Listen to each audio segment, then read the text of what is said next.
Bishnupur, where every brick tell a story। মন্দির নগরী বিষ্ণুপুর মানেই টেরাকোটার স্থাপত্য। প্রাচীন মল্ল রাজাদের রাজধানী বিষ্ণুপুরের প্রধান আকর্ষণ টেরাকোটার মন্দির হলেও পোড়ামাটির হাট ও বালুচুরি শাড়ির জন্য বেশ বিখ্যাত এই স্থানটি। বিষ্ণুপুর বাঁকুড়া শহর থেকে 36 কিলোমিটার দূরে এবং কলকাতা থেকে 140 কিলোমিটার দূরে অবস্থিত।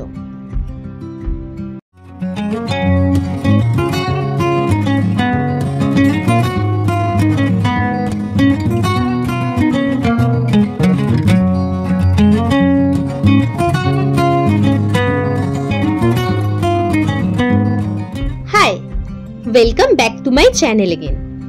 এর আগে আমি উইকেন্ড ডেস্টিনেশনে একদিনে ঘুরে আসা যায় এরম বেশ কয়েকটি জায়গার ডিটেলস ভিডিও আপনাদের সাথে শেয়ার করেছি।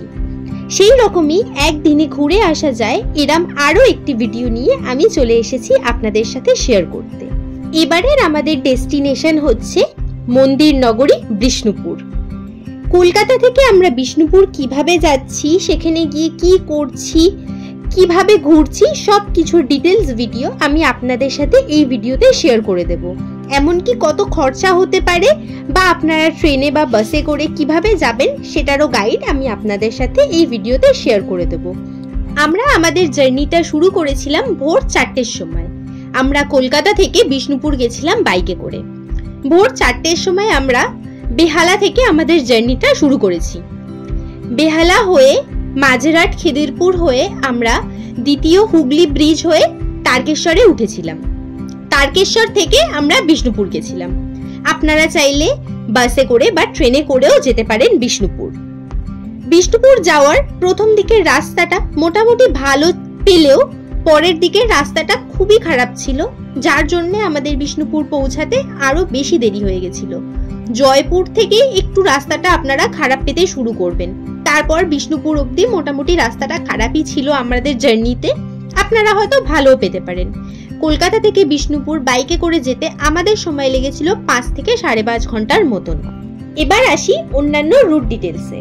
আপনারা যদি ট্রেনে করে বিষ্ণুপুর যেতে চান তাহলে কলকাতা হাওড়া থেকে বাঁকুড়া যাওয়ার ট্রেন যথা রূপসী বাংলা, অরণ্যক বা পুরুলিয়া এক্সপ্রেস ধরে চলে যেতে পারেন বিষ্ণুপুর। সেখান থেকে আপনারা অটো বা টোটো বুক করে পুরো বিষ্ণুপুর ঘুরে দেখতে পারেন। এছাড়া যদি আপনারা বাসে করে যেতে চান তাহলে আপনারা কলকাতা ধর্মতলা থেকে বাস পেয়ে যাবেন। বাসের টিকিট আপনারা চাইলে অফলাইন অনলাইন দুরকম ভাবেই কাটতে পারেন। বিষ্ণুপুর পৌঁছে আপনাদেরকে ওখান থেকে টোটো বা অটো করে পুরো বিষ্ণুপুরটা ঘুরে দেখতে হবে। এবার ওখানে বিষ্ণুপুর ঘোরার জন্য অটো বা টোটো আপনারা একবারেই ভাড়া করে নিতে পারেন। ঘন্টা প্রতি 100 টাকা করে ভাড়া নেয়। একটা টোটো বুক করে আপনারা পুরো বিষ্ণুপুরটা ঘুরে দেখতে পারবেন। আমরা জয়পুর ফরেস্ট হয়ে বিষ্ণুপুর গেছিলাম, সেটারও কিছু ডিটেলস আমি আপনাদের সাথে ভিডিওর আগে শেয়ার করে দেব। তার জন্য পুরো ভিডিওটা অবশ্যই দেখতে হবে।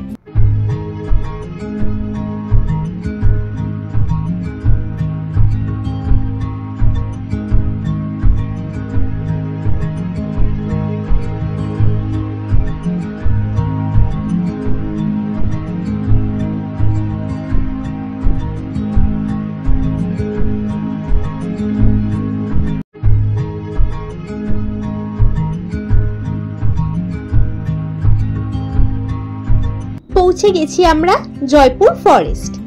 এই জয়পুর ফরেস্টটি বাঁকুড়া জেলায় অবস্থিত। আপনারা চাইলে এই জয়পুর ফরেস্টটিও ঘুরে দেখতে পারেন অথবা এখানে স্টেও করতে পারেন। এই পুরো জঙ্গলটি শাল গাছে ঘেরা।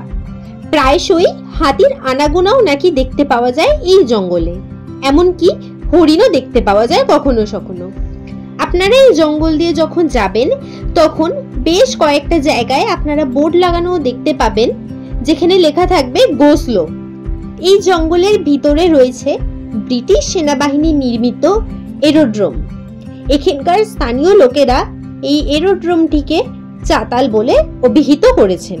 তাছাড়াও একটি ওয়াচ টাওয়ারও দেখতে পাবেন আপনারা এই জঙ্গলের ভিতরে, কিন্তু নাকি সেই ওয়াচ টাওয়ার থেকে আশেপাশের দৃশ্যটা অতটাও ভালোভাবে দেখা যায় না।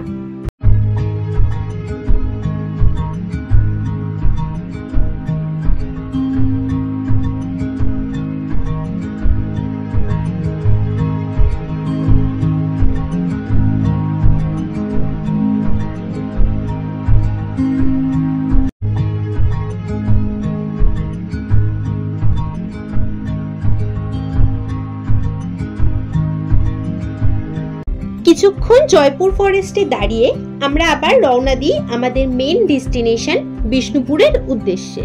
জয়পুর ফরেস্ট থেকে বিষ্ণুপুরের দূরত্ব মোটামুটি 9 থেকে 10 কিলোমিটারের মতন, খুব একটা দূরে নয়।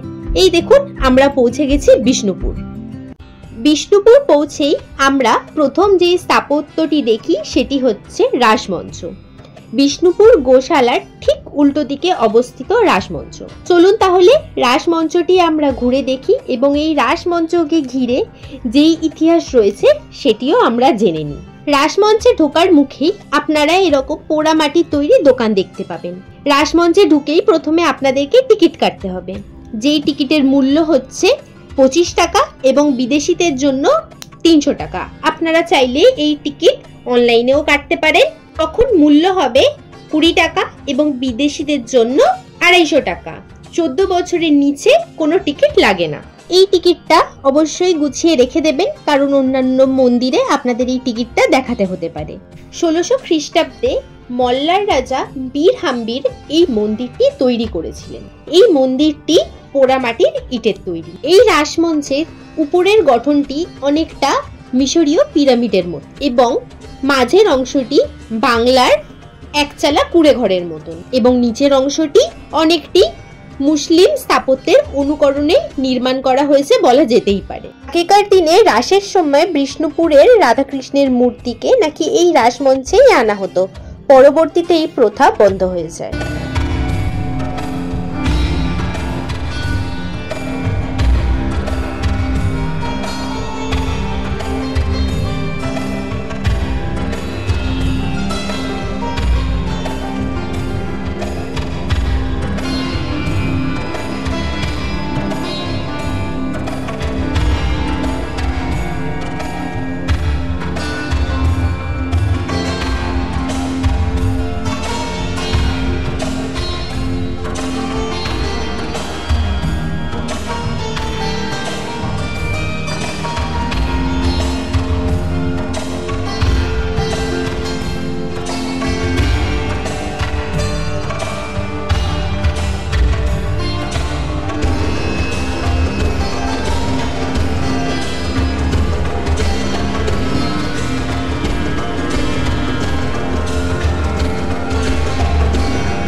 বিষ্ণুপুরে দ্বিতীয় যে স্থাপত্যটি আমরা ঘুরে দেখি সেটি হচ্ছে রাধাশ্যাম মন্দির।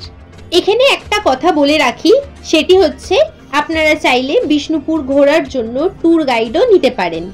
ট্যুর গাইড নিতে গেলে আপনাদেরকে 400 টাকা করে পে করতে হবে, যারা আপনাদেরকে পুরো বিষ্ণুপুরের সবকটি স্থাপত্য ঘুরিয়ে ঘুরিয়ে দেখাবে এবং এই স্থাপত্যগুলির পিছনে থাকা সব ইতিহাস আপনাদেরকে শোনাবে।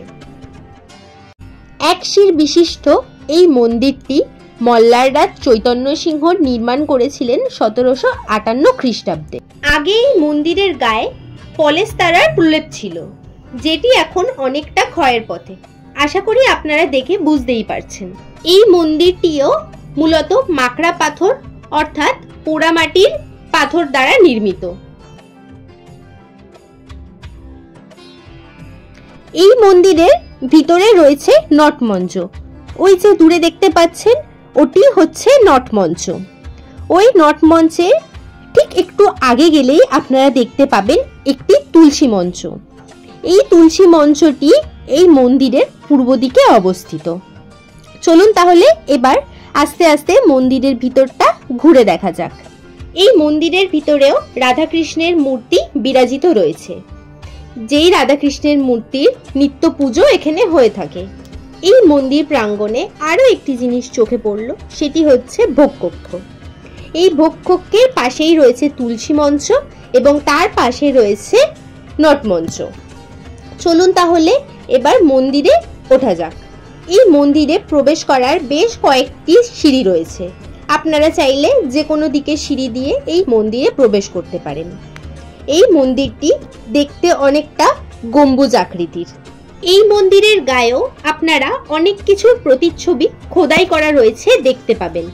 যেমন বলা যেতে পারে এই মন্দিরের গায়ে মহাভারত থেকে শুরু করে নানা পৌরাণিক কাহিনী এবং তার সাথে সাথে মল্ল রাজাদের যুদ্ধের কাহিনী এবং মল্ল রাজাদের সামাজিক জীবনধারা কেমন ছিল সেই সবের চিত্র এই মন্দিরের গায়ে খোদাই করা রয়েছে, আপনারা দেখতে পাবেন।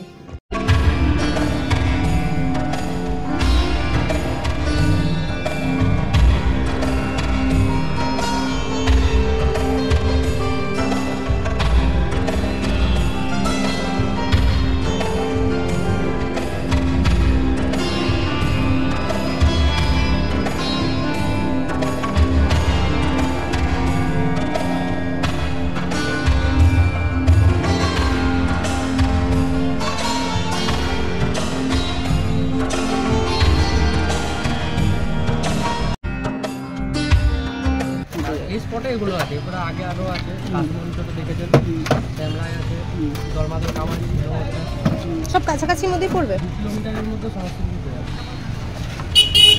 এই রাসমঞ্চ যেখানে যাবেন ওখান দিয়ে, আর আমি বাঙালি আছে এদিকে দুখানা আছে।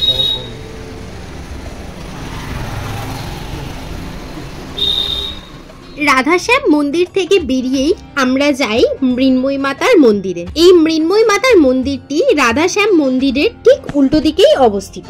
এই মন্দির প্রাঙ্গণটিতে রয়েছে বেশ কয়েকটি পোড়ামাটির দোকান, আর তার সাথে সাথে মা দুর্গার একটি মন্দির। এইখানে মা দুর্গা মা মৃন্ময়ী নামে পূজিত হন। এই মন্দিরটি সকাল 7টা থেকে রাত্রি 8টা অবধি খোলা থাকে এবং এই মন্দির প্রাঙ্গণে রয়েছে এই বিশাল বড় বট অশ্বত্থ গাছ, যেটি একসাথে এই মন্দির প্রাঙ্গণে ছায়া প্রদান করছে।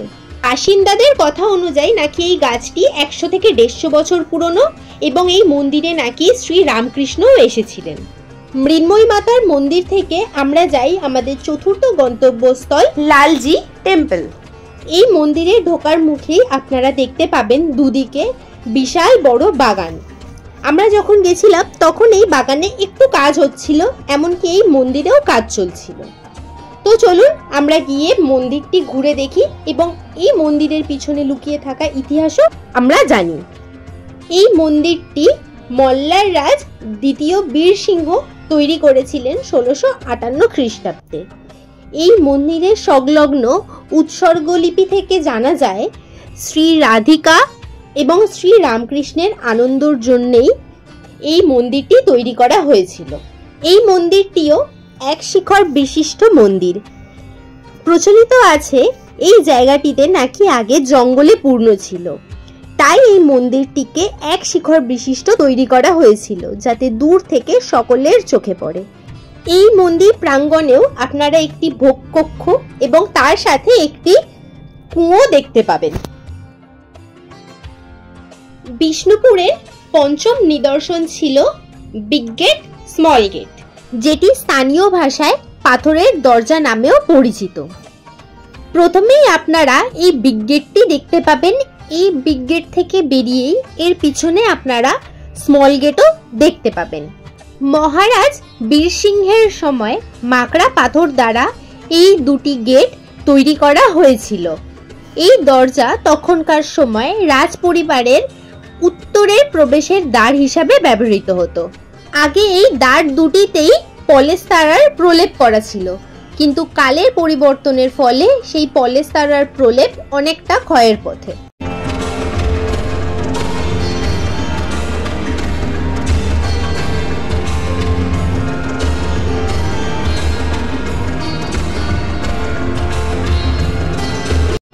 পাথর গেট দেখে আমরা যাই জোরবাংলা মন্দিরের উদ্দেশ্যে। এখানে প্রতিটি স্থাপত্যই 2 কিলোমিটারের মধ্যে অবস্থিত, আপনাদেরকে খুব একটা ট্রাভেল করতে হবে না। এই জোরবাংলা মন্দিরটি কেষ্টরায় মন্দির নামেও পরিচিত। এই মন্দিরে ঢোকার জন্য রাসমঞ্চে কাটা টিকিটটি আপনাদের কাজে লাগবে। সেই জন্যই প্রথমেই আপনাদেরকে বলেছিলাম যে এই টিকিটটা অবশ্যই গুছিয়ে রেখে দেবেন। যাই হোক, এই জোরবাংলা মন্দিরটি নির্মাণ করেছিলেন মল্লার রাজ রঘুনাথ সিংহ 1655 খ্রিস্টাব্দে। এই মন্দিরটি দোচালা আকৃতির টেরাকোটার মন্দির। মন্দিরের দেওয়াল জুড়ে অপূর্ব টেরাকোটার কাজ রয়েছে, যা কৃষ্ণলীলা, শিকার এবং তখনকার জীবনযাত্রাকে প্রকাশ করে। এই প্রসঙ্গে বলে রাখা ভালো, মল্লার রাজারা ছিলেন রাজস্থানী ঘরানার, তাই তাদের তৈরি স্থাপত্যে রাজস্থানী ঘরানার ছোঁয়া থাকবে সেটা অস্বাভাবিক কিছুই ছিল না। কিন্তু বর্তমান সময়ে দাঁড়িয়ে মল্লার রাজাদের মূল যে রাজবাড়িটি ছিল সেটি এখন ভগ্ন অবস্থায় পরিণত হয়েছে।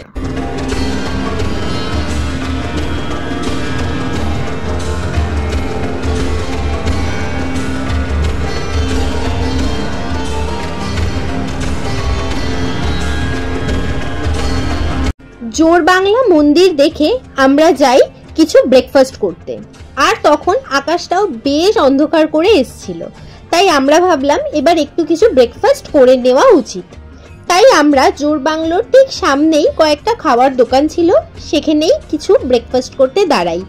আর জোড়বাংলোর ঠিক সামনে বেশ কয়েকটা মাটির জিনিসেরও দোকান ছিল, আপনারা চাইলে সেগুলো ভিজিট করতে পারেন।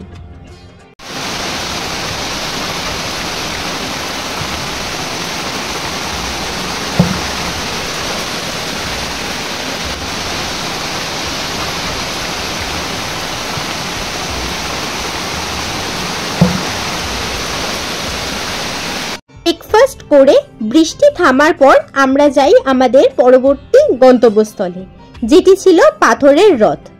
এই পাথরের রথটি সপ্তদশ শতকে মাকড়া পাথর দ্বারা তৈরি করা হয়েছিল। এই রথের নিচের দিকটা অনেকটা রাসমঞ্চের মতনই দেখতে এবং উপরের দিকটি অন্যান্য মন্দিরের মতন দেখতে। আপনারা দেখুন, আশা করি দেখে বুঝতেই পারবেন। এই রথটার নিচের দিকে বেশ কয়েকটা চাকাও করা আছে। আপনারা যদি বিষ্ণুপুর ঘুরতে যান, শীতকাল হচ্ছে পারফেক্ট সময়। তাছাড়া যদি আপনারা স্টে করে বিষ্ণুপুর ঘুরতে চান, তাহলে আপনারা একদিনে বিষ্ণুপুর দেখে পরের দিন সকাল সকাল বেরিয়ে পাঁচমুড়া অথবা বিকনা দেখতে পারেন। এমনকি বিষ্ণুপুর থেকে আপনারা কামারপুর, জয়রামবাটি, মুকুটমণিপুর এবং শুশুনিয়া ঘুরে দেখতে পারেন। আমাদের অষ্টম গন্তব্যস্থল ছিল মদনমোহন মন্দির। 1694 খ্রিস্টাব্দে মল্লার রাজা দুর্জন সিংহ এই মন্দিরটি নির্মাণ করেন।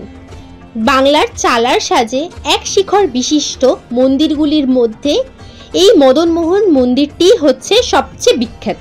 এই মন্দিরের উচ্চতা 10.7 মিটার এবং দৈর্ঘ্য ও প্রস্থ 12.2 মিটার। এই মন্দিরে মদনমোহন ঠাকুরের বিগ্রহ রয়েছে এবং তার নিত্য পুজো এই মন্দিরে হয়ে থাকে। তার সাথে সাথে এখানে দোল, রাস উৎসব এইসবও পালন করা হয়। এই মদনমোহন মন্দিরে প্রতিদিন ভোগ বিতরণও করা হয়। ভোগ বিতরণের সময় হচ্ছে দুপুর 12:30 থেকে 1টা অবধি, কিন্তু তার জন্য আপনাদেরকে আগে থেকে কুপন কাটতে হবে। কুপন মূল্য পার হেড 80 টাকা করে এবং কুপন দেওয়া হয় সকাল 9টা থেকে। অন্যান্য মন্দিরের মতন এই মন্দিরেও পশু পাখি, কৃষ্ণলীলা ও বিভিন্ন পৌরাণিক গল্পের প্রতিচ্ছবি খোদাই করা রয়েছে। বিষ্ণুপুরের কোনো মন্দিরে বা স্থাপত্যে আপনারা ব্লগিং করতে পারবেন না, কিন্তু ভিডিও আর ফটোগ্রাফি করতে পারবেন। মদনমোহন মন্দির দেখে আমরা যাই দলমাদল কামানের উদ্দেশ্যে। লোহার তৈরি এই কামানটিকে ঘিরে প্রচুর পৌরাণিক কাহিনী প্রচলিত রয়েছে। এই কামানের ওজন 1200 কেজি।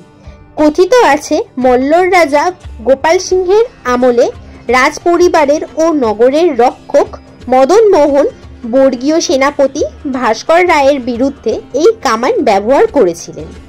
বর্তমানে এই কামানটির মুখ সরকারের পক্ষ থেকে বন্ধ করে দেওয়া হয়েছে। এখান থেকে আমরা যাই আমাদের শেষ গন্তব্য লালবাঁধের উদ্দেশ্যে।